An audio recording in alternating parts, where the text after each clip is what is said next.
a Michigan housewife named Terry Ricotta, who was a family values activist, found it so offensive, she began a letter writing campaign to the show's sponsors to try to get them to withdraw their sponsorship and for Fox to drop the show. It all started because her kids were watching the show and laughing, and so she went into the room like, "What are you guys watching?" and ended up watching this episode. Uh-oh.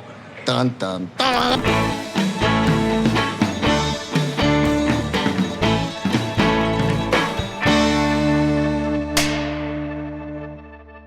Welcome back to another episode of The Rank. I'm John, and today we're going to be doing the next episode of Married with Children. Now, for those of you who are new to the podcast, I just want to give you a brief agenda here. We start with the potent notables, which are just a couple interesting facts or tidbits that I found out about the episode or series. Then I do the episode overview, which is me talking about everything that happened in the episode, so spoiler alert. And then we do the rank, where I rank the episode based on 5 categories on a scale of 1 to 5, 1 being the worst, 5 being the best, all to find out what's the best sitcom of all time. And today we're ranking the 6th episode of the 3rd season of Married with Children, titled Her Cups Runneth Over, written by Marcy Vosberg and Sandy Sprung and directed by Jerry Cohen. All right, let's find out how this one stacked up, starting with the potent notables. Potent notables. So this episode aired on Sunday, January 15th, 1989, and Married with Children is continuing its strong showing, getting a 10.3 rating, which was the same as it got last week. It remains the highest rated show in Fox's Sunday lineup. Fox and Married with Children were a little-known network and show until, because of this episode, a Michigan housewife named Terry Ricotta, who was a family values activist, found it so offensive, she began a letter writing campaign to the show's sponsors to try to get them to withdraw their sponsorship and for Fox to drop the show. It all started because her kids were watching the show and laughing, and so she went into the room like, "What are you guys watching?" and ended up watching this episode. Uh-oh.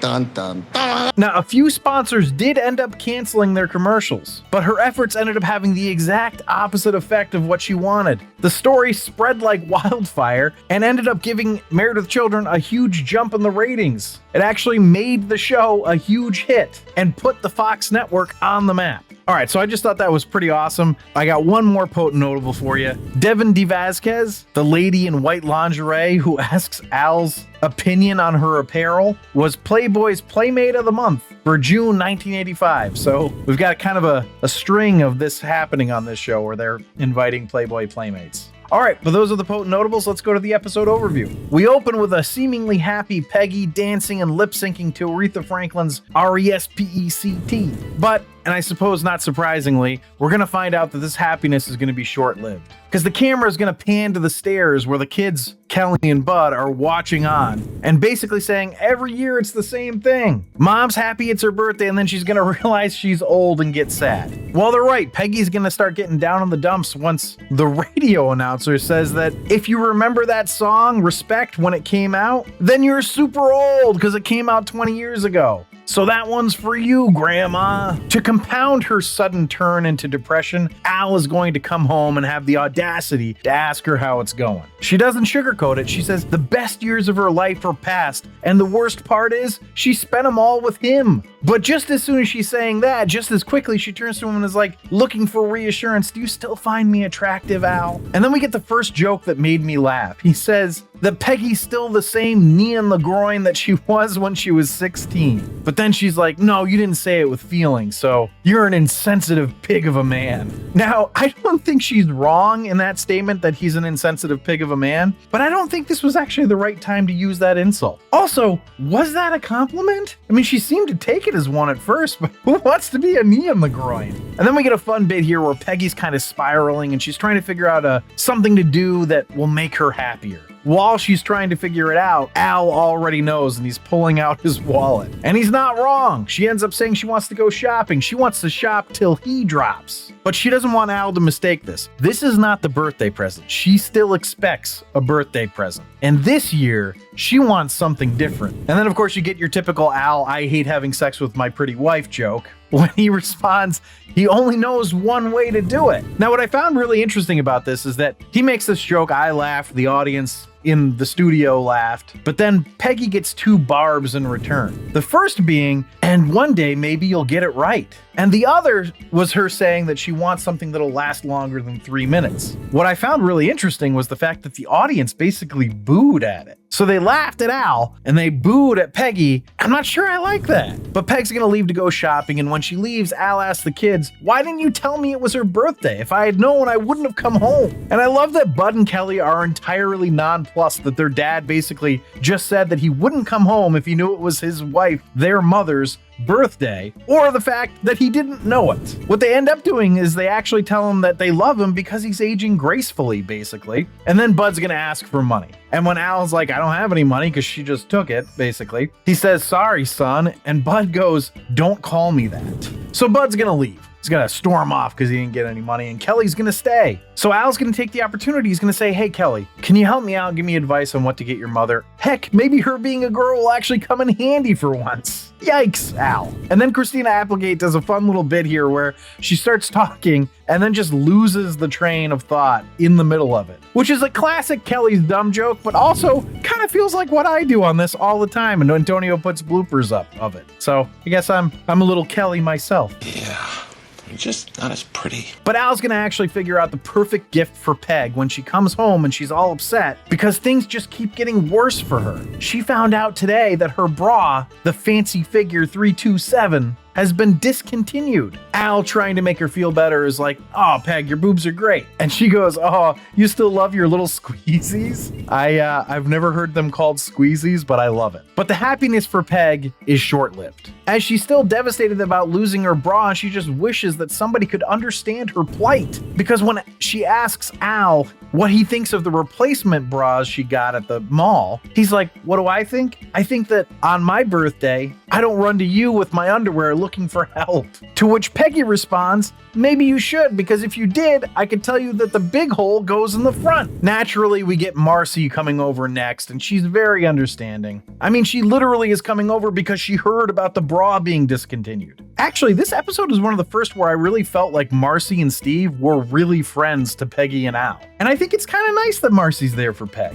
But of course, Marcy's gonna make a feminist comment. She's gonna be like, "I don't even know why we need bras." And then Al says, "I think it's to keep your breasts off the plate when you eat," which was hilarious. And then we get some more typical Married with Children jokes, with Marcy taking a feminist stance about bras, and then Peggy making fun of Al's job. And this is all until Marcy and Peggy finally leave and go upstairs, and then Steve comes over. And when Steve shows up, Al greets him at the door with, "I need a bra," which is probably not what he expected to hear when he came to the door. But Al insists, "My wife's bra was discontinued, and yet she lives on." But Steve actually has a solution for him. He says they should go to Francine's of Hollywood up in Oconomowoc, Wisconsin, because they have everything there. Now, Al isn't sure if he wants to go all the way to Wisconsin just to get a bra for Peggy, but then he hears Peggy go, "Al, hold me," from upstairs, and that makes his decision for him. He's like, "Let's go." So off Al and Steve go. Now, when they arrive at Francine's, there are a bunch of good-looking women there, and Al's all excited. He's like, "I just knew it. I knew women actually looked like this." Now, that's a good joke, but geez, Al, Peggy is actually a really beautiful woman. But either way, this is the part of the episode where shit just gets weird. Like, we get several gay jokes, even one where Al is like,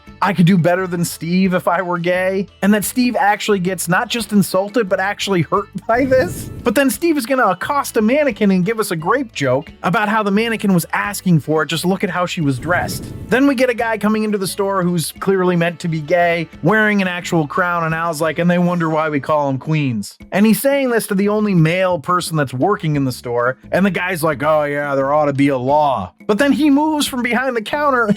As he's walking away, he's just wearing panties and like a garter. Didn't see that coming. And then on top of that, a woman is going to randomly ask Al if he thinks if he were her boyfriend that he would like her in this lingerie she has on. So she steps out from behind the curtain and she's in white lingerie. And then she's like, "You know what? Is it better with or without the bra?" And just takes her bra off in front of him. And Al passes out. And I'm just like, what is going on in this episode? Now, all the while that they're at that store, Marcy and Peggy have a stripper come to Peggy's house for her birthday, who, after doing some dancing, is eventually just sitting on the couch watching TV with them. And he's still there sitting with them when Bud comes home, and the first thing Bud asks is Dad dead? Then when Peggy says he's not, he tries to blackmail her into a better allowance, and Peggy Peggy's like, it doesn't matter. He's just a rental dick, basically. This show is just wild. But it turns out Bud and Kelly have bought Peggy birthday gifts. Aw, nice kids, right? Now, Kelly's gift was an Al Jolson record, which was ill-received, and I assume it's because they're making some statement about Kelly's thinking that she would like this because she's old or something. But then we get a much more clear old joke when Bud's gift is an anti-wrinkle cream. But shortly after Peggy receives those gifts, Al and Steve are gonna arrive back. And Peggy's gonna be like, Al, where have you been? It's my birthday. And Al says, Oconomowoc, Wisconsin. And Marcy just lights up. She knows it means that they went to Francine's. And she asks Steve, did you go to Francine's? And Steve is coy and asks, have you been a good little girl? She likes it. And her and Steve leave, I assume, to go have sex in Al's lawn. That's when Peggy finds out that Al actually went out and bought 10 of her discontinued bras, which was actually a sweet gift. Naturally, Al, being sweet, has given Peggy some extra lubrication, which she wants to use before she loses it. Al at first is against it, but then he remembers the boobies he saw in Wisconsin and decides, you know what, I will go bang my wife. Of course, the final joke is that the stripper is still upstairs and in their bedroom. But that's the whole episode. The one that got a stay-at-home mom in Michigan all upset and helped turn Married with Children from a popular for Fox show into a nationally popular show. So let's see how it ranked. Oh, wait. So the ranks were ranked the episode based on 5 categories: story, acting, dialogue, episode coherence, and character relatability.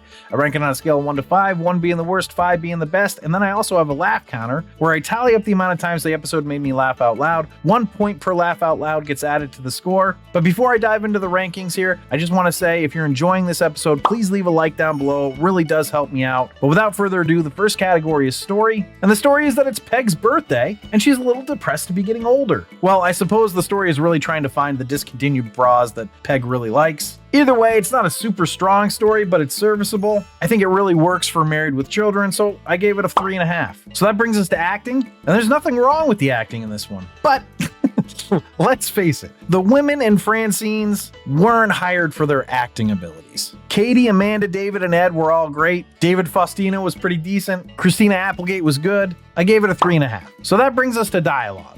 I like that they didn't entirely rely on the outlandish jokes that they usually do. I mean, don't get me wrong, there were still plenty of Married with Children style jokes, but I like that they stuck a few in there that were more subtle, so I gave it a 4. So that brings us to episode coherence. Everything that happened in Francine's felt a little outside of the realm of reality, but that's really the only thing that was any semblance of incoherent. The characters felt correct and coherent with the series. It was good, so I gave it a 4. And that brings us to character relatability. Calmly asking if your dad's dead because you see your mom with a stripper, and said mom being totally cool with her kids seeing her with a stripper, is a little outside of relatable. However, the general feelings about being depressed about getting older are definitely relatable, so I gave it a 3.75. So that brings us to the laugh counter. We've got some decent rankings here so far, so assuming we have a decent laugh counter, it should be in the top 3 tiers, and it got me 17 times, which is pretty good. This puts the episode total at a 35.75, which puts it in the Holy Grail. For the series, the average is now at a 33.5, which puts it into, I'd watch it again. And if you're ranking along with me, please drop your rankings into the comments. I'd love to see what you guys have here, especially the laugh counter. But thanks for listening and or watching. Check out my other Married with Children episode rankings, or check out any of the other sitcom or movie rankings that I've done. You can see the updated rankings on the website at therankedpodcast.com, where you can also email me at john@therankedpodcast.com. Remember to subscribe, comment, and like. And if you'd like to become a supporting patron, you can do that at patreon.com/therankedpodcast. But I will leave you with this. Why was Al out of breath when he gave Peg her present? Why is that? Because he got there just under the wire. Under wire. Move this man! Yeah.